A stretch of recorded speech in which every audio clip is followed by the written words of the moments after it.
Ahoj, vítám vás u mého nového videa, kde si představíme svařeckou kuklu Phantom Flip Air Plus. Dříve než začnu, bych chtěl dodat, že masku jsem si kupoval sám za vlastní peníze, nikdo mi nedotoval, nikdo mi nedal gratis, ale řekni něco o tom pěkného, abyste nám maska dobře prodávala. Ne, je to čistě můj osobní pohled na to, co jsem s tou maskou zažil za měsíc a půl svařování. Takže, než přejdeme k samotným plusům, minusům, co najdeme v balení. Takže je to samotná maska, pak je to filtrační jednotka, přívodní hadice do kukly, potom tu máme šraky, náhradní plexi, tester průtoku vzduchu a to je tak jakoby ze základu vše. Potom, když si připlatíte nějakou korunu, máte k tomu nanočistič, ještě jsem ho nepoužil, takže o tom nic moc jakože nevím. Čepicí dostanete kšiltovku, potom ochrana krku a ochrana hlavy ze zadu. Takže maska je flipová, jo? Takže pecka, začnou plusy, jo? Flip, pecka, při broušení zvednete, brusíte, nemusíte se obávat, že dostanete šponu do oka, nebo že vám bude, když jste v prašném prostředí, že vám prostě se zapráší oči. Za mě toto je topka pro svařeče. Tak, plus ještě u té kukly samotné je to, že tahle látka je taková tvrdá, takový jakby mofos, ale tady dookola je to obšité takým semíškem. Příjemné na dotyk, už takhle je to pecka. Máte to kryté i z vrchu, je tu guma, takže vám to obepne vlastně tu hlavu dookola, jste utěsnění, takže decháte jenom čistý vzduch. Dále, co tu máme? Kříž. Kříž je, tu jsou jeden bod, druhý, třetí, čtvrtý a pátý je čelní. Ten pátý je tež s tím horním, 1/4 je prostě vyklopný, není pevný, pevné jsou jen tyhle dva. A vlastně ten třetí je tež pevný, ale oni to vymysleli tak dobře, že tady tahle část, co se opírá o hlavu, je vyklopná. Prostě to pasne na každý kokos, co existuje.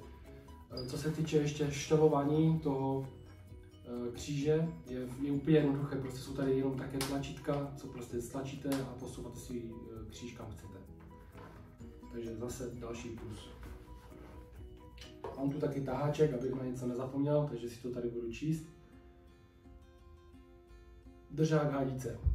Držák hadice je robustní. Já jsem si ze začátku myslel, že to je kov, ale až v práci pod světlem jsem zjistil, že to je fakt plast, ale opravdu je silný a je umístěn ke středu hlavy, protože jak se všimnete, přívod vzduchu je z levé strany a tím, že je na levé straně, že by vám masku prostě tahal do boku, ale hadice se tu tak provleče a tahá vám to přes střed hlavy, takže nemáte zatížený zbytečně krk. Pak tu máme průzory. Maska je vybavena bočními průzory a slouží k tomu, když třeba svařujete v hale a jezdí tam vysokozbížné vozíky, máte strach, aby vás něco nezajelo, nesrazilo, tak periferně trošku vidíte, co se kolem vás děje, když zrovna svařujete, když jste na provoze. Maska je bateriová. Za mě to je plus, protože když si třeba vezmete speedglasku od 3M, tu dáte na hlavu, jste zapáleni do práce, všichni to známe, už chcete prostě svařovat, dáte si tu masku, hodíte oblouk, bum, máte nablikané v očích. Tady to není, tady prostě maska je stále zapnutá a nemusíte hledat nikde žádné prostě zapínání, jenom prostě přijdete, nahodíte a jedete. Za mě to je velký plus, protože už se mi hodněkrát stalo, že jsem si prostě nablikal. I když je tam ten filtr, dejme tomu u té speedglasky 3, 4, ale i tak je to nepříjemné. Chvilku čekáte, než se vám ta skvrna před očima zmizí, abyste mohli dál pokračovat v práci. Foukání tu je řešené na obličeji, nevím, jak to půjde vidět. Jo, je tam ten difuzor vevnitř, je děrovaný, plus ta horní, ta nejvyšší část je zakřívená dolů, aby vám prostě všechno foukalo směr obličej, maximálně nos. Nic vám nefouká na oči, že by vás to nějak omezovalo v práci, že byste museli murkat, že by vám to hýbalo řasama. Ne, je to hezky vedené prostě na spodek tváře. Maska disponuje reálnými barvami, jako člověk je, to taky byl jakoby plus, protože člověk vidí barevně, tak proč by nemohl vidět i při svařování barevně. A maska má i režim broušení. Jo? Proč režim broušení, když mám ten flip? No, protože venku svítí silné světlo, slunko, ostré, jo? Chcete brousit, až byste si zbytečně kazili oči tím, že vám se odráží od materiálu, třeba nerezového, jo? Tak vezmete, dáte si režim broušení, zabrousíte si, dáte si zase režim svařování, můžete svařovat, aniž byste byli omezení světlem. Nebo když kolega třeba vedle na konku svařuje a vy si chcete zabrousit něco, nechcete mít nablíkané v očách, tak prostě vezmete a jedete s režimem broušení. A toto je k plusům vše. Mínusy. Nasazování hadice. Tady je prostě, když se podíváte, tak tady je to tam vidět, jo, tady jsou prostě dva zobáčky a vy je musíte najít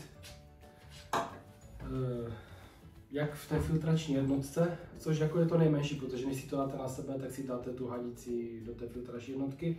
Potřebujete si třeba masku na chvíli odložit, nevím, něco vás vidí na hlavě, cokoliv prostě, tak si to musíte odepnout. A ten samý systém je i v té kukle a je to škoda, mohlo to být na nějaký prostě cvak, jo, a máte hotové. Ne, že musíte hledat ty drážky, sunout, otočit, aby vám to tam drželo. Ono to tam sice drží, když to tam jenom sunete, ale je to prostě škoda, jo. Mohlo to být trošku rychlejší.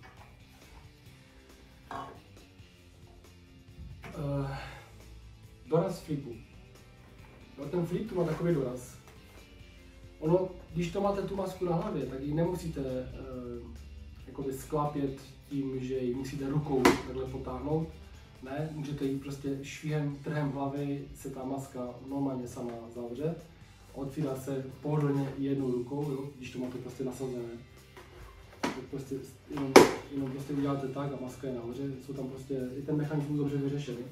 A jak je ten doraz?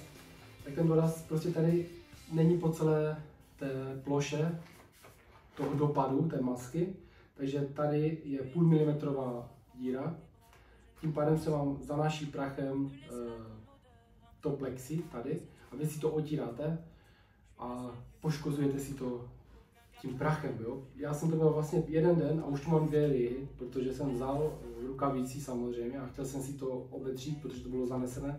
Udělal jsem párkrát tak a už to bylo poškravané. A za mě to je škoda. Jo. A v balení najdete asi takých 7 kusů těch předních plexi, pak tady máme 2 kusy na tu samotnou filtrační jednotku jakoby zevnitř tam, ale tady tento není ani jeden. To bych ožalil a spíš bych ještě těch předních by mi stačily 2 a ten velký aspoň jeden kdyby do toho balení, ale za mě škoda. Ovládání LCD displeje. Tady vevnitř, já už to rozeberu, abych vám ještě ukážu vám, že prostě maska se dobře jednoduše demontuje. Jo, jakoby ten filtr odklapnete, celý filtr se zvedne nahoru. Nechci si ji pokládat na sebe, protože už je špinavá. Jo, jenom jednoduše ho vyklopíte. Ten ovládání toho filtru máte jakoby, když máte masku na hlavě a máte ji tady a je v téhle pozici, absolutně tam prsty nedáte, musíte si to přizvednout. Když to přizvednete, máte to přibližně v takém úhlu a ten LCD display, nebo já nevím, co to je, taky ten černozelený display, máte ho v téhle pozici, absolutně na něm nic nevidíte. Kdyby byl trošku zkošenější, aby byl před váma rovně, tak v tom displeji vidíte čísla, protože já vám to ukážu. Jenom to je také drobné to je, jo. Nevím, jak to zabere ten foťák, ale když tady máte takovou šipečku, jo, teď to máte na weldu a přepínáte a ono to tam jde fakt špatně vidět a nevíte, co zrovna děláte, protože to je taková duhová taky duhový odlesk tam je prostě. Ještě plus, když se díváte přes to plexi, určitě to dělá tu duhovou věc, jo, takže je to za mě špatně vymyšlené. A když už mám tady ten režim broušení a to přepínání, bral bych místo těch bočních průzorů, co tady jsou, bych bral na jedné straně režim broušení, cik, zmáčknu, mám režim broušení, anebo tady nějaké malé kolečko, abych si aspoň upravil ten DIN, to 12, 11, 10 a tak dále. Maska je sice do DIN 13, ale bral bych ještě, kdyby tam bylo aspoň ta 14. Jo, když už mám to plexi, tak ať je to od 5 do 14, ať mám prostě fakt víc chráněné ty oči, než aby to bylo od 4 do 12, protože mám právě to plexi, ten flip. Je to škoda, že tohle nedotáhli aspoň o ten jeden DIN navíc. Je tady mřížka na zasunutí dioptrií anebo dalšího skla, který vám udělá tu DIN 14, ale bohužel v prodejně mi neřekli, jestli se do toho dá dokoupit nebo nedá, nebo jestli jsou originál od Kovaxu, nebo si musím sám vyřezat z nějakého jedničkového DINu.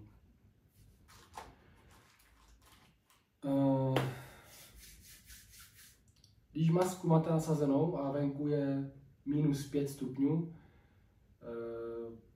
rosí se vám, protože já mám rád, když mám masku úplně jakoby na očích, co nejblíže, aby měl co největší prostě procento, nebo ten úhel toho vidění.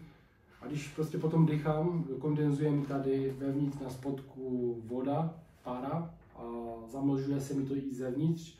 Mohlo to být jakoby dělané, že ten vzduch, co vám tu proudí, třeba od optelu, má i dvě funkce. Buď od spodu, anebo z vrchu, že si tady přepnete a třeba 30% z toho vzduchu vám jde i z vrchu přes oči. Sice v zimě to je jakoby blbé, protože si chladíte čelo a můžete být nemocní, ale aspoň to, co vy vydechujete, by bylo stahované směrem dolů.